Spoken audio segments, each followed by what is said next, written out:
Hey everybody, it's Kenya, and this is the Thank You for Saying No podcast, where we find meaning in life's unexpected turns.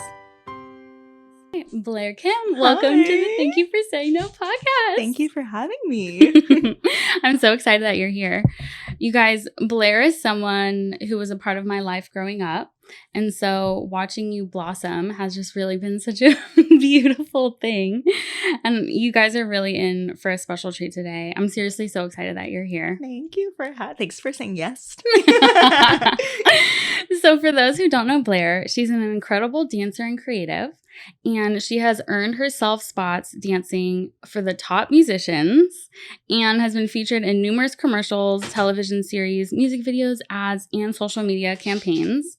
And today I want to talk about your dancing career, some of the twists and turns your life has taken, and how you've come to really own your identity through it all. Wow, that's great. So you recently posted a video on Instagram about exactly this, and it went viral. I know. And weird. so this is not weird. I'm so proud of you, because when you're honest and you're vulnerable, people will respond to that. Yeah. And they clearly did with you in a positive way too. Yeah. And this video was about you embracing your identity, and it went viral. And I want to talk about that a little bit. Okay. Well, firstly, I made that video so many times before I even posted it because I was so nervous. I was so nervous of I don't know, just people, I know that there's so many point of views on just how I identify as a biracial person. My biracialness is Black and Korean. Yeah. But that's just been a topic of my life, all of my life, my biracial identity. And it's a never ending kind of thing. So it felt like for me, I just felt like I'm always discovering so much about myself, and hair is such a big thing in the Black community, and that's something that I've struggled with too, about just changing my hair all the time, or making sure it's good and making sure it's this, and knowing that I know how to braid, which not a lot of people know how to do, and that I learned that from my mom, and the insecurity that I used to have of wearing my hair in braids as I got older because of how other people would say something to me. And I was also very understanding of protecting the culture, right? How Black people are protective of our culture, and not having everyone doing our hairstyles and all this kind of thing because of how in society it hasn't been acceptable until somebody else does it, right? So it's unfair. So I didn't want to be that, even though I feel Black, you know what I mean? But in the beginning, when I started experimenting more with my hair and doing all that kind of thing, I got so much support from my Black family. It was this projection of self-limiting thing onto myself because of the state of the world and the state of Black women and things like that, where I didn't want to offend, or I didn't want to whatever. And so at a certain point I was like, well, girl, you know who you are. Why do you care so much about everybody else? You know what it is. You know how you feel about Black women and about your mother and about your cousins and hair and everything. It's time to own it. You don't need to be explaining yourself all the time to every person that you come across who has questions to ask you about everything. I'll give you 2 seconds, but I'm not going to sit here and validate myself as a Black woman or as a biracial woman. So I understand all the points of views, but I just know mine. And I know my experience. So that's all I'm speaking on at the end of the day. And I don't know, it was very freeing to do, because it's been a topic of discussion my whole life. And then having the I'm talking so much, but having the feedback be so positive was there was not a single negative comment. Well, there was, but if I find it, I'll report it. It's crazy. It just caused a discussion, which was really interesting to watch, people having these conversations about me and my truth and how it related to their own. So I was like, wow, I was not expecting that at all. Like when I woke up the next morning and I saw like the views and all the comments and all the people that were like affected by it, and I was like, huh, what's going on? Yeah, it had 5 million views and like 10,000 comments. So weird. Yeah. Very weird. But then I was like, oh, well, I felt, I took it as a sign, like, okay, you are in your path, or when you're in your truth, like that is when you connect the most with people in a genuine way. Like, you're not going to connect when you don't show like who you are, I guess. And obviously always protect yourself. But I saw the outcome of, you know, sharing a little bit more. So yeah, I'm proud of you for doing that. And it was, I really am. I was so nervous. No, it was really brave, because, you know, the world can be mean, and especially Instagram. Yeah. But to really, so mean. so mean. But to come out and really own that part of your identity, which is so like who you are. And it gives an example for other people, which you saw in the comments, to be able to really own their identity too. Yeah. Yeah. Because like, who's going to take that away from you? Like, you are who you are. You've experienced what you experience, and everyone experiences something completely different. Even if you are the same race and even if you have the same parents, you have different life experiences. So, and everyone can relate, you know? We're all people. You guys, Blair is really funny. Thanks. Can you share any stories or instances where being biracial presented challenges or barriers in your personal or professional life for you? Interpret it however you want. I guess, like, in my personal life, like, this is actually funny. Just, like, people think I'm adopted my whole life. However and, like, you I really thought I was. Really? And I'd be like, am I adopted? And my mom, she's so funny. She'd be like, yes.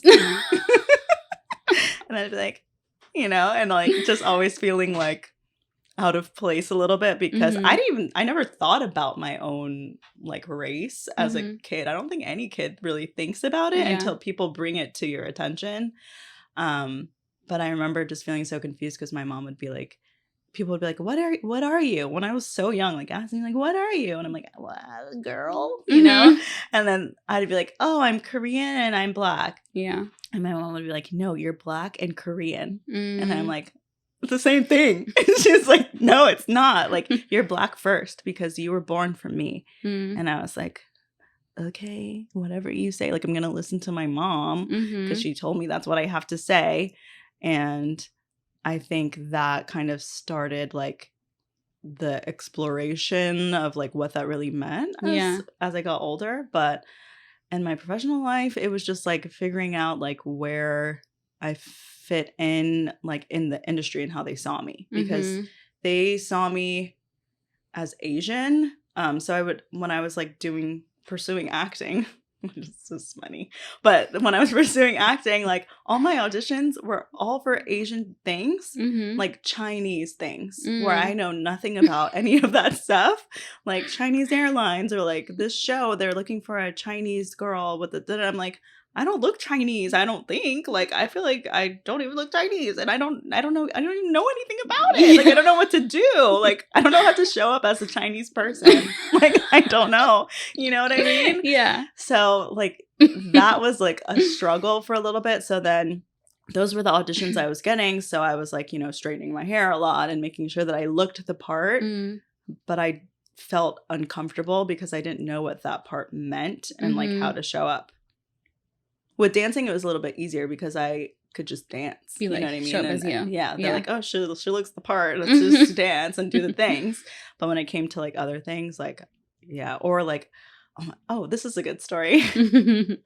When I first started dancing and doing the industry stuff, I had an audition, and I knew the choreographer, and she told me to come audition. And back then, I don't know if they still do this today, if it's controversial, but they would separate you into groups of like what you look like. So once they narrow it down, and they're like, you stay, next round, or you're gonna learn this, you stay. Then at the end, they're like, okay, can we get all the white girls in a group, all the Black girls, the Latinas, and Asians? And I went in the Black girl group, and then no, you're good. I went in the Black girl group, and the choreographer was like, And I was like, huh? Like, what? Like, what's the problem? And she knew me, and she knew like how I am and who I am and who my mom is and everything. And she was like, and I was just like, why? Yeah. I didn't understand at all. And then one of the girls was like, I think you should go in the Asian group. And I was like, huh? Okay. And it was only me and 2 other girls, because like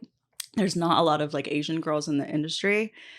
And it was like so funny, because I was like, that was the first time I realized like it's really not about how you feel inside, it's how people see you. How you're perceived. So I was filling the role of the token Asian girl for a lot of the work that I was doing, because I could dance like a Black girl, but I looked like an Asian girl. So I felt like I was cheating, because you know what I mean? So that was like a big moment for me, where I was like, oh wow, it's really not, it's about how you look. Yeah. Because that's the industry that I'm in. I did not put 2 and 2 together. That's so interesting. So yeah, like sometimes how like we identify, how we embrace our identity is not like how we're perceived by the rest of the world. Exactly. Sometimes those two like conflict. Yeah. So then what advice would you give to others who may be struggling to embrace their identity or to find like their place in the world? I would just say, just like live in your truth always, because no one is going to understand it unless they're actually you. So you don't have anything to prove. I felt like I was trying to prove myself for so long to both sides of like my community, but there's also the community of just being biracial, and like how all of us have like this duality to us that I don't think people who are of a single culture understand, that duality is like a superpower. Yeah. And to embrace that part of it and not the negative parts. Yeah. And that's where you're going to find like confidence if you're feeling other than. So my advice is to just know your truth and embrace the good parts about it, and not the backlash parts of what that brings. Yeah. Yeah. That's good advice. Is that good advice? That is great advice. It's going in a clip. Yeah. So let's start at the beginning of your dancing journey.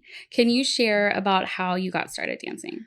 I started dancing when I was like 6 years old, but I started off doing gymnastics. Like my dream was to become an Olympic gymnast. Like that was the goal. And I really feel like if I would have went that route, that would have happened for me. But my mom was kind of scared of like injuries and that kind of thing. So she put me in dance, and I hated it for so long. Really? I wanted to be flipping and tumbling and like climbing up things. That's why she put me in gymnastics in the first place. And then put me in dance. And I was forced into it and rewarded with ice cream if I did a good job. And then finally, like I started to get, I'm competitive, so I started to get better at it. And yeah, and then I went to performing arts schools growing up and did a lot of like dance intensives and things, and it just kind of grew with me as I grew up, and like the love for it. And that's how I started. And then when I graduated high school, I went right into the industry. Oh, wow. And started auditioning and doing all that stuff. So before we get into all that stuff. Yeah, all that stuff. It's funny because I thought, well, my parents will probably hear this and LOL really hard. But like in my little kid mind, I thought like I was going to be a gymnast too. And I remember one day in like gymnastic class, I did like this front flip down a slide thing, and I like got the wind knocked out of me. And I was like, I think my career's over. Yes. That's exactly it. But no, that's so interesting. So you thought you were going to be a gymnast, and you kind of like ended up sort of being pushed towards dance. And you didn't like it at first. No. So was there a thank you for saying no moment early on that kind of changed the trajectory of your dancing career?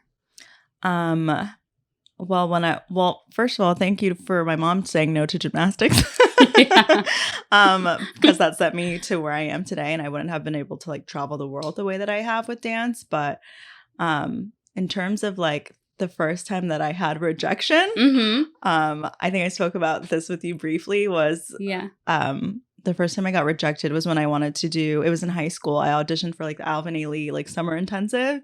And it's like this prestigious thing in New York. And you go for the summer and you train. And I, at that time, was training in like modern and contemporary and that kind of thing. And I didn't really even know like the different options of like dance as a career at that point in my life, because I was still very young. I thought it was just like Broadway or like company. Like I never thought about like the commercial aspect or like touring or any of that. Never crossed my mind at the time.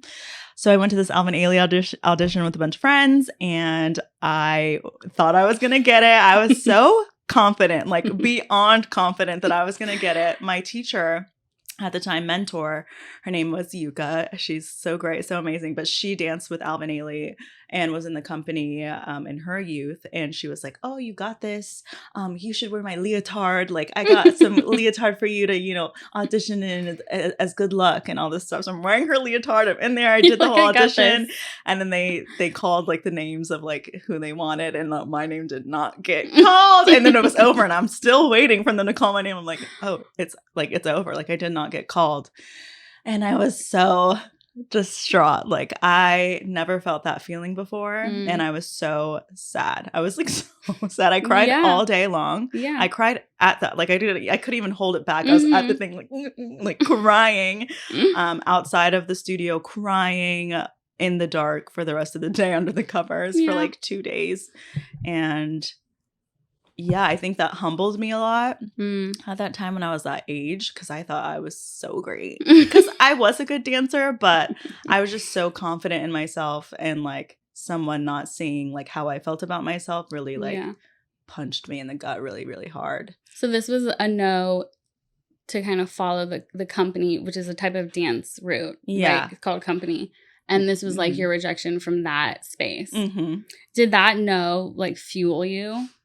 It did. Like, I felt like, okay, you're not as good as you think you are. And I started to just like over criticize myself at that point in time of like what I need to work on. Like I need to work so hard. But then I quickly realized like the kind of dancer that I am is not a company dancer. And that's not the path that I went on. And I think had I got accepted into that program, it would have been a much harder road of me trying to fit in a place where I don't belong. So I'm really glad that happened at the end of the day. Because it led you to more commercial dancing. Yeah. Is that? It led me to more commercial dancing and like finding what kind of dance I'm actually good at. Yeah.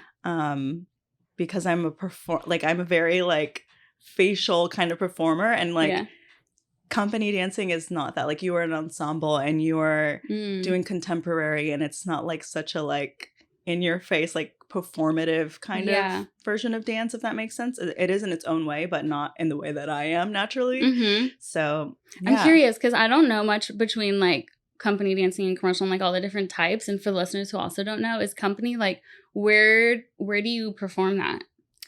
The companies will tour and they'll do shows. So like for example with Alvin Ailey, like it's an ensemble cast and like there are solos and things within the show, but they're going to different theaters and they're performing around the town in this contemporary ensemble of a certain style of dance, which would be like modern contemporary dancing, or the ballet, which is like it's an ensemble, right? Same thing, but different kind of dancing. Whereas nowadays there are like hip hop companies and stuff that are performative or competitive teams. But I don't think that would have been for me either. Okay, and so commercial dancing is more like dancing. Can you explain that now? So commercial type dance is like you are auditioning to be on tours with these commercial style artists or in actual commercials, or like one-off shows for different artists. Like I'm trying to think of an artist. I mean, I can't even think of the artist at the top of my head, even though I have danced with a lot of artists. I'm just going to say Iggy Azalea, right? Okay. Like if she had like a show, like and had an audition for that would be like in the commercial dance industry. Whereas if it was like I'm auditioning for this company that I'm going to be a part of for a very long time, and have certain roles and like swing roles and things like that. Okay, yeah. I get what you're saying. Does that make a little bit more sense? It does. Yeah. Thank you for painting the picture. Okay. So this early on rejection of not going the company route really like shaped the path that you took. Like you probably wouldn't have done all the things you've done if it wasn't for that one rejection at the beginning. because that's what I thought was like the goal was to like be an Alvin Ailey and like do that kind of thing. When you're so young, like do you know about the commercial option? Like I feel like when you're young and you're doing dance classes, it's very like company focused. Yeah. Is it? We were like in a repertoire. Yeah. Like it was like the performing arts school that I went to in high school. It was like from 1 p.m. to 5 p.m. you're in your repertoire classes of taking dance back to back to back to back and then like a music vocal lesson. So it was very about the arts. But it wasn't like preparing you for auditioning for like other types of things other than like being a part of an ensemble. Yeah. So that makes sense. So before we talk about some of the rejections in like your commercial dancing path, I want to talk about some of the really big opportunities that you've had because I'm just so proud of you. Can you give us an example of like a life-changing opportunity that you've received? And then we're going to dissect it a little bit. So I went to, sometimes they have auditions that are like, bring a friend or like, we want real couples or bring like your dog, like people that aren't really included in the audition, but you can like bring them and like audition together. And I went to an audition with a friend and they were like, oh, come with me to this thing. It's like super random as friends. And I was like, okay. So auditioned, never heard anything about it. I'm like, oh, whatever happened to that thing? They're like, oh, I don't know. And I guess we didn't get it because I didn't hear anything about it. And at the time I was still living at home and I was like trying to move out. I was at that age where I'm like, I need to find my own place. I need to and all I need is this amount of money that I said that I put out this exact same number. And I was like, this number is the amount of money that I would need to like move out and be comfortable and blah, blah, blah. And then out of the blue, I get like a phone call out of the air. It's like, are you available for this job? And I'm like, is this a scam? They're like, you auditioned for us. We're this production company. You auditioned a couple months ago and we're going through our things. And we have this job for Apple, the iPad in Aspen. And we're going to fly you out for a week. And we're going to pay you this exact amount of money that I needed. And like all this kind of thing. And I was like, huh? Like, is this real? And then I kind of felt bad because I went with a friend to that audition and they didn't get it. But I got it somewhere down the line through that company. But yeah. Thank you for saying no to them. Not to me. Because that really did change my life. And I gained like this whole like independence and was able to move out and start my life. And like, it was like great in that way. That's funny. So, honestly, that did change my life. And I didn't think that was going to even happen. It was something that I was just like open to and went to. And yeah. Sometimes just putting ourselves out there is really all we need. Like it's about not overthinking and just kind of showing up and letting the universe like do its work. It definitely did its work. Yeah. What about any of the times who have you been on tour with? You said Iggy. I've done shows with no idea. Iggy, Pharrell, The Weeknd, Keisha Cole. I can't even think of everyone. I know I'm missing such important people. It's hard to think about, but I've danced for a lot of great people. Oh, Trey Songz, Sweetie.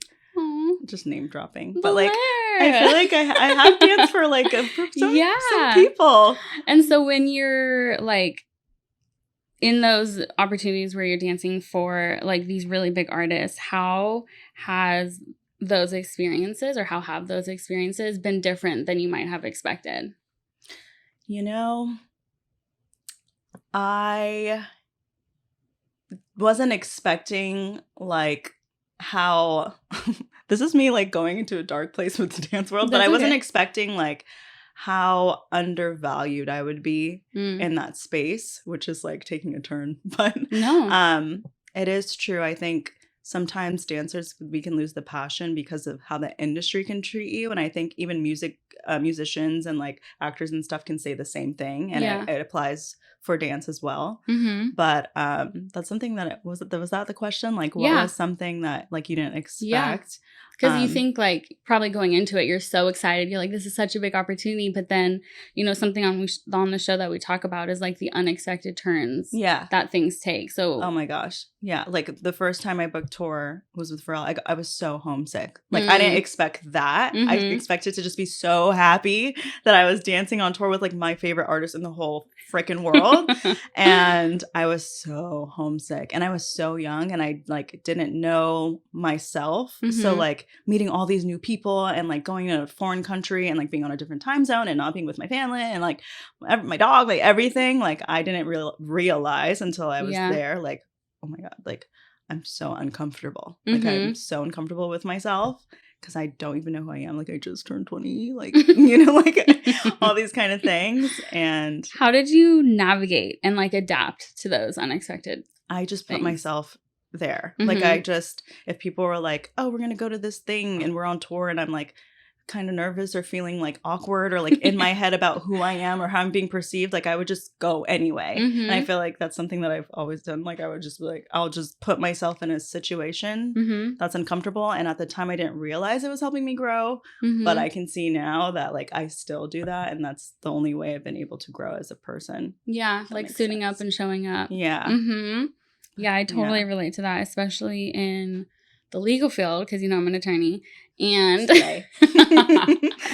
and there are so many rooms where I'm like, I don't even know how to speak the language sometimes. And I just show up and I try my best. Yeah. Like, I'm like, and even sometimes just being like so honest, like honestly, I'm new, but I know what I'm talking about, but I'm not saying it right. Or like just being so like painfully honest with like what the situation is even helps just admitting it to yourself and to other people. Like, I'm actually really homesick, you know? And then I'm sure people like, relate. Yeah. Because everyone was once new or felt that way too. Yeah. Sometimes we think we're the only ones. Yeah. And in commercial dancing, now let's talk about some of the rejections. Can you give us some examples of like maybe rejections you faced or auditions you didn't get? You don't have to say like the specific audition. You know but what? Like, I think that Alvin Ailey story like really prepared me for all the rejection that would come with all the auditions that you're going to get rejected from, like in the industry, whether they're just like in-person castings or like huge cattle calls.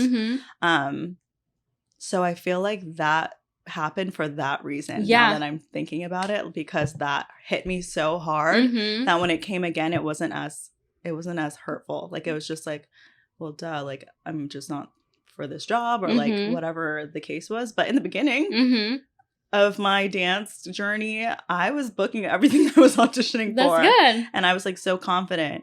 And I didn't have like any of that self-doubt thing. But yeah, I think that, I mean, I did get rejected from so many things that I can't even remember. Yeah, you don't have to give specifics, but so that was just really to prompt you for this next question. Set it up.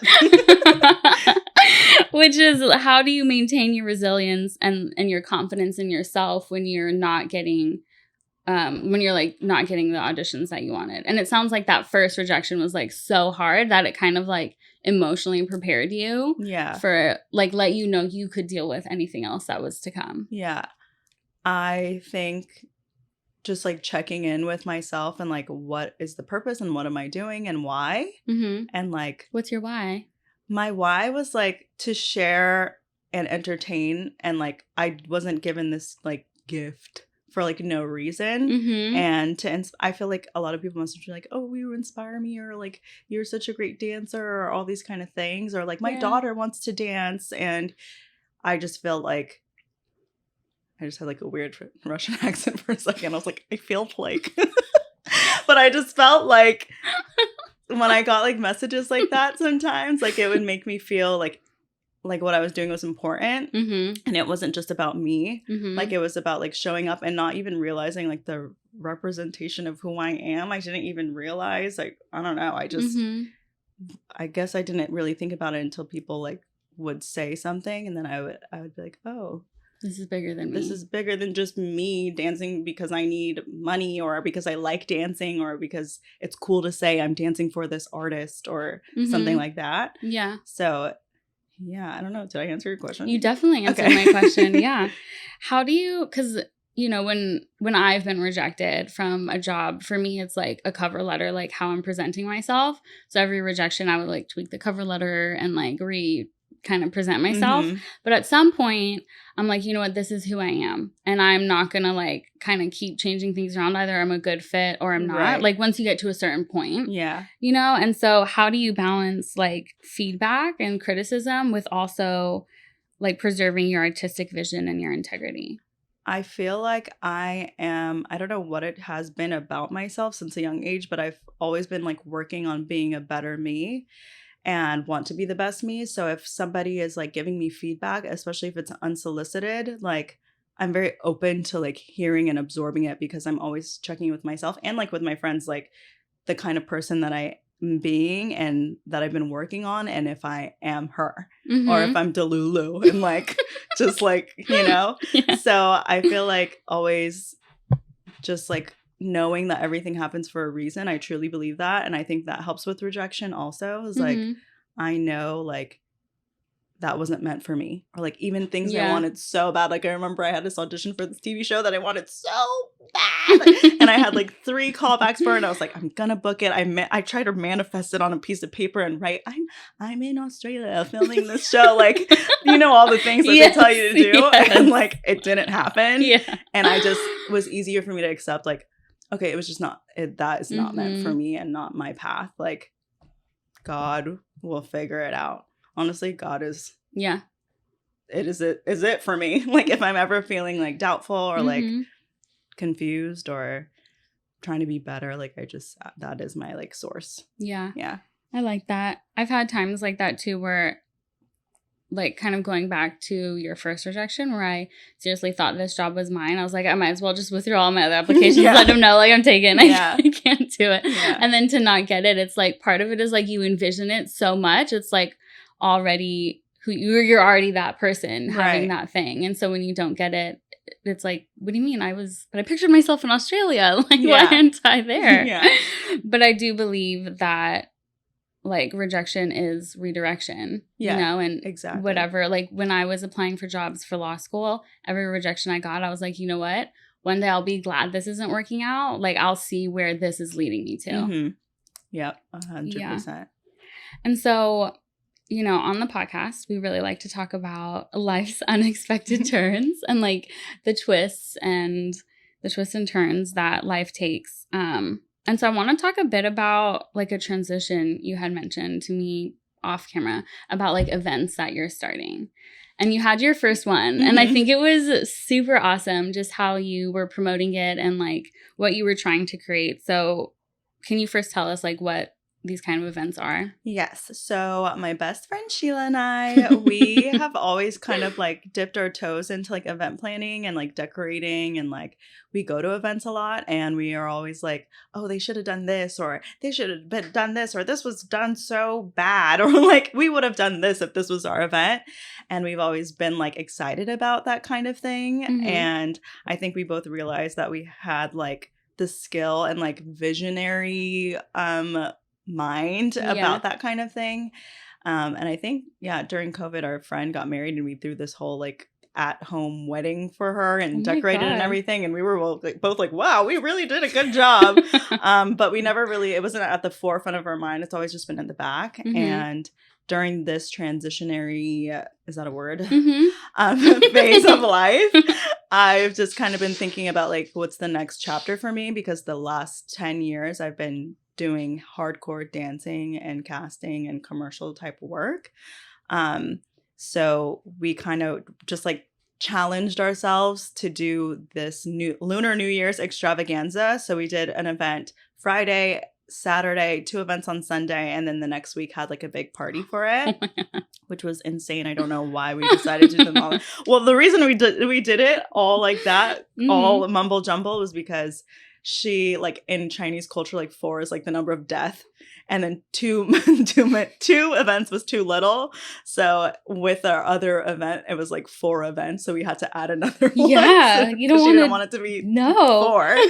So we were like, oh my God. But it was actually a really good challenge and like got a lot of like gusts under our wings to like keep going because it turned out really good. So I'm trying to like keep that energy and put energy into that as like the next chapter of what I like to do and what I'm passionate about. So. And what was the energy like there? Like, what were you trying to create in that space? We're trying to just build a sense of community. I feel like after COVID, like everything was like so like people just wanted to feel like, where did they belong? And I think with a lot of like movements that have happened since then, I can see like the balls rolling again. And Like what? like just different events, like flea markets and different people's cultures, or like people really celebrating like AAPI month or like women's history. Like people are really like into like being a part of the community. Yeah. So we wanted to kind of just like bring it to like a malleable place of where people can show up and like be a part of a community that is more than just going to a party and like staring at each other. Like it's like we're doing events and we're like helping each other and like learning from each other, and like creators and teachers that came in. So we had someone teach teacup carving, someone do dumpling class, someone that was teaching like how to play mahjong and teaching how to do gua sha and like florals and all these kind of things, and just like connecting. So like we kind of did like a little speech at the beginning of every event to kind of like meet someone new today and like, you know, connect with them in a certain kind of way, because some events are just events for events. Yeah. And we just wanted it to be like a hands-on kind of like celebratory, good vibes kind of thing. Yeah. So yeah, I feel like that. there's not a lot. I mean, it's getting more, but there's not a lot of events with like where you take something from it at the end of the day, or you learned something from it. Unless it's like a one-off, like kind of, oh, we're going to go do this for like a date or whatever, which is also cool. But we're trying to create like a following that, you know, that when you come to our events, you're learning something and you're getting also a good experience. Yeah. And like making friends. Yeah. Of cool vibes peoples. That's like really good to have in LA too, because LA people I don't know if they don't know how to or they don't want to, but they don't talk to you. Yeah, it's weird, right? It's really weird. And I feel like when people just say it's okay to talk to other people, it gives the permission. Yeah. You like, have you ever, well, I don't know, but sometimes at church, like they'll be like, say hi, good morning to like the person that's sitting next to you, or hug them. And like just them giving you the permission to do that makes it like so much more open, and everyone's like, hey, good morning, hugging each other. And then, like for that moment, it's like, okay. And like, you don't have to be scared. So I feel like just like that simple thing of like giving permission to like, meet someone new or talk to them and don't be weird, like is everything. Yeah. I think that's really awesome. You're creating spaces like that. Thanks. Thanks, Kenya. Yeah. What help us like connect? So you were dancing for 10 years and then you decided to do these events, but what made you decide? Oh, because I was said no to. So there was a last leg of the tour that I was doing last year that was supposed to be November through December, and then it got like canceled unexpectedly. No information, no nothing. So, and it was right before the holidays too, so it's kind of was like a skirt moment, because in my brain I was like preparing like, okay, after this tour I'm gonna start the next chapter of my life. Because you were feeling like it was time to wrap up this chapter. Why? Well, I've just been doing it for so long, and I think I felt like when I did book the tour that I was on last year, I knew, like, I just like listened to my feeling, but when I got the job, I felt like, oh, this is the perfect way to end this chapter. Like that's just how it felt. Yeah. So I was just wanting to like trust the feeling and like give it a good go and all this kind of thing. So yeah, when that happened and it got canceled even sooner, to me it was a sign that I need to start whatever I'm planning to do next sooner and not wait until that thing is over, because it's not gonna like wait for me. So yeah, when that happened, I was like kind of like, obviously at the time you're like, oh, right before the holidays, yeah, like, why? But it was like, okay, this is a sign to just not rely on this as like you've been touring all year, like you know what it is, you know what it's gonna be, and just go for it and stop making excuses for like staying in this place. So yeah, weird. Very weird. Wow. So it really like pushed you. You're like, you know what? This is my time. I'm just going to kind of take the leap and see what's next. Yeah. I like that. Blair, I'm seriously so proud of you. Thank you so much for being here today. Sorry I talk so much. I'm usually the person asking all the questions in any conversation. So this was like so interesting. I was like, wow, I have so much to say. I'm so glad. Your journey is seriously so inspiring, and watching you come into you and just set that example for other people is really, really special, and it's really admirable. Thank you. And before we end, do you want to tell people where they can find you or what you got going on, all that stuff? You can find me on Instagram at Blair Kimchi with an I and no E. Because people like to spell Blair with an E at the end. Oh my God, is that what you meant? When you told me your email, I thought you meant no E in kimchi. And That's I was like, okay. Because some people spell kimchi Kimchee. Oh. But it's spelled Kimchi. That's what I thought. I think it just depends on where you are. So say the whole thing. BLAIRKIMCHI. No E's anywhere. Yeah, find me on Instagram. I am really like finding my voice and promoting it. So I hope that people connect with me in some certain way. I am a jack of all trades, so I do it all. So catch me doing all of it. Yeah. In the future, near future. Please do, you guys. She's so special. Thank you, Kenya. You're so special. You're so cute. And you literally have like not aged a day. And really? I've known Kenya for so long, and like I'm so happy like that we're connecting. Me too. Yeah. Thank you for being here. That's Thank you. All right. Follow and subscribe to the Thank You for Saying No podcast, and you'll get every episode as soon as it's released.